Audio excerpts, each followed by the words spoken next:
Fala pessoal, você já se imaginou se livrar da dor nas costas, no conforto da sua casa, sem precisar se deslocar para clínicas ou precisar de tratamentos complexos, exames caros, tratar e não ter resultados satisfatórios?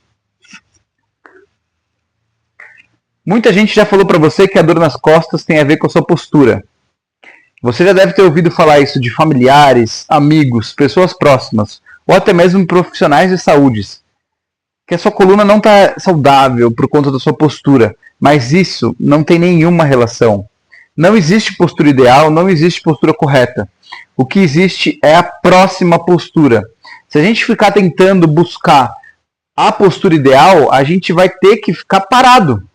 E justamente a ausência de movimento é o maior fator que acontece a dor lombar, né? Então, se a gente não faz movimento, se o nosso corpo não está em movimento, a gente vai ter dor lombar, porque a gente vai parar de estabilizar a coluna, a gente vai parar de irrigar a vértebra, e essa falta de lubrificação com a ausência de força muscular vai fazer com que sua coluna fique muito mais frágil e suscetível a lesões. Então, se alguém falar para você que o seu problema é a sua postura, não se preocupe, que não é isso que está trazendo a dor na sua lombar. Olha essa imagem aqui, que interessante. Quais são os pilares de estabilização da lombar? Eu vou enumerar alguns para vocês aqui de uma maneira resumida. Nós temos o glúteo, grupamento muscular do glúteo.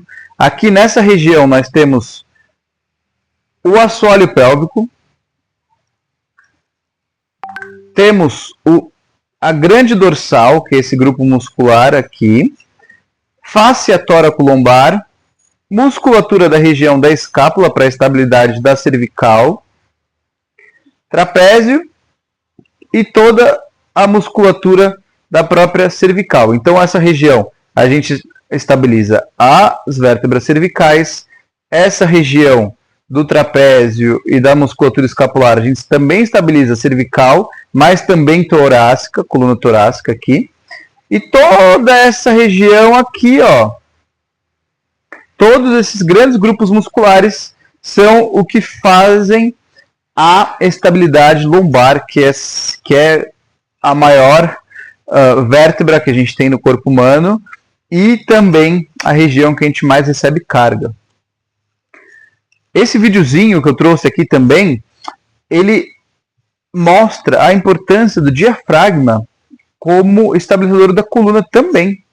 Então, como eu havia dito no slide anterior, que nós temos o assoalho pélvico e a musculatura posterior ali das costas estabilizando, nós também temos a parte anterior, com o assoalho pélvico aqui, o diafragma, estabilizando a parte de cima, então assoalho pélvico embaixo, diafragma em cima, transverso abdominal nessa região também estabilizando a coluna. Então são três pilares importantíssimos, como diafragma, transverso e assoalho pélvico, na manutenção da estabilidade lombar, tá, pessoal?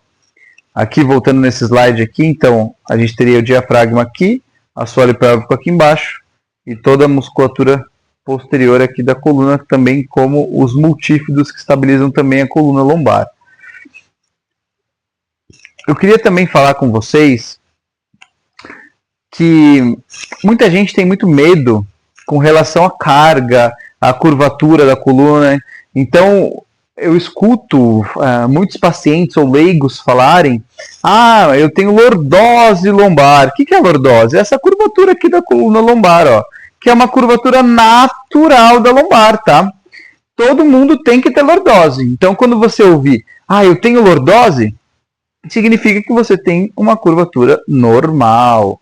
O que muitas vezes acontece é a pessoa ter hiperlordose, que aí é como se fosse um L aqui, ó, um C ao contrário, que aí é o aumento da curvatura natural da coluna. Isso pode ser prejudicial em alguns casos, principalmente para degenerações discais nos discos intervertebrais da coluna. Então, cifose e lordose, cifose aqui, ó, que é esse Czinho que a gente tem na coluna torácica, é normal, e a lordose que a gente tem na lombar também é normal, tá, pessoal?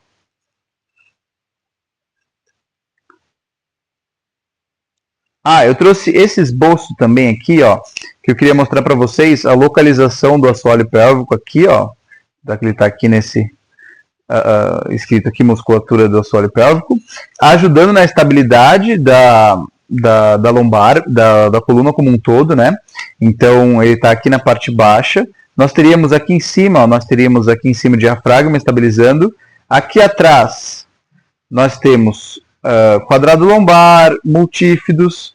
Na frente, nós temos transverso abdominal. Então, o transverso abdominal, ele é uma musculatura muito importante na estabilidade da coluna como um todo. Então, esses são os 4 pilares que a gente pode enumerar.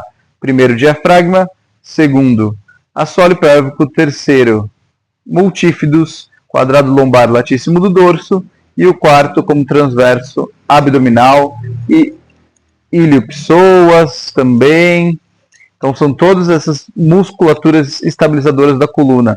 O ilio-psoas, ele é muito importante na flexão do quadril e na rotação e no movimento anterolateral da coluna, tá, pessoal? Então, esses 4 grupos musculares faz com que a coluna fique firme e sustentada.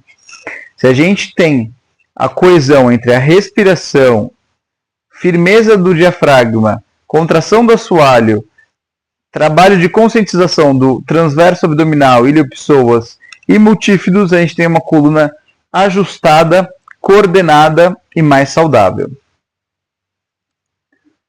Aqui mais um exemplo do diafragma contraindo e relaxando. Aqui é um exercício de alongamento que você pode fazer em casa para você fazer a manutenção da curvatura da lordose lombar. Isso ajuda a aumentar a altura do disco. Então, o disco da coluna ele tem uma altura, né, de um para outro. E aí você aumenta a altura do disco porque você alonga a musculatura abdominal aqui, preserva a curvatura da lordose lombar. Isso aqui ajuda a hidratação do disco da coluna, melhorando a hidrodinâmica da sua coluna. Isso aqui você pode fazer em casa. 3 séries de 15 segundos mantendo a postura já vai fazer com que você atinja resultados extraordinários. Esse é um outro movimento que você pode fazer em casa de flexão da coluna, ó. Então você vai estabilizar pelo quadril aqui, que eu coloquei um pontinho, ó. O quadril, você vai levar o seu glúteo lá para trás, manter o pé preso bem fixo no chão e conectar o quadril com a coluna, ó. Esse movimento, a coluna foi feita para fazer esse movimento. Vejo muita gente tirando esse exercício ou esse alongamento de programas de treinamento, mas isso aqui é essencial para você recuperar a mobilidade da sua coluna, a flexibilidade da posterior de coxa, o fortalecimento do glúteo. Então, você consegue, com um simples movimento de flexão da coluna, ganhar força no glúteo, flexibilidade na posterior de coxa e uma melhor hidratação no disco também, tá? Então, 3 séries de 15 movimentos desse tipo aqui é bem interessante. Não precisa ficar segurando lá embaixo, pois isso vai gerar uma carga isométrica que não é adequado para essa posição, tá bom?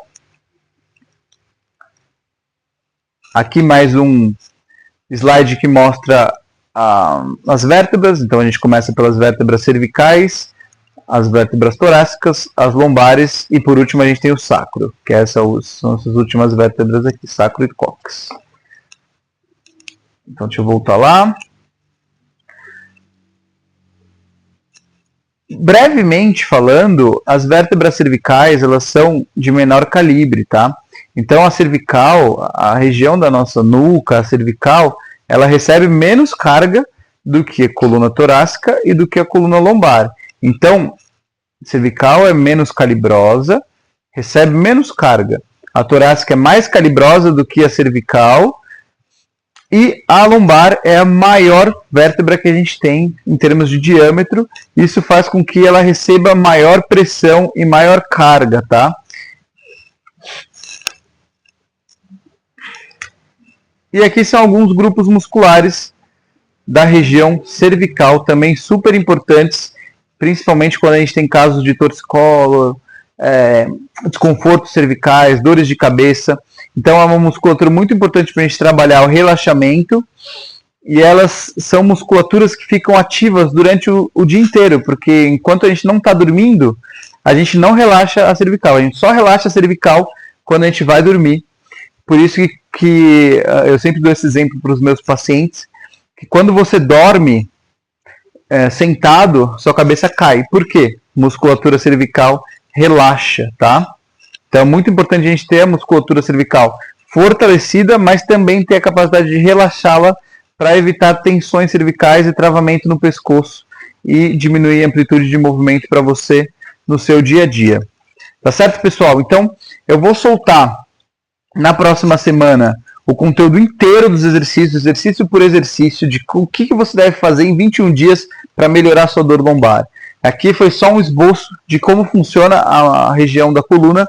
A partir de agora eu vou preparar esse conteúdo para vocês, vou soltar aqui gratuitamente, mas eu peço que para eu soltar esse conteúdo gratuito, você se inscreva no canal, dê like no vídeo, comente qual que é a sua lesão, qual que é a sua dúvida com relação à coluna, que eu vou te ajudar todos que comentarem aqui. Tá certo, pessoal? Compartilha esse vídeo, manda para os seus amigos e venha fazer parte do maior grupo de saúde e movimento do Brasil.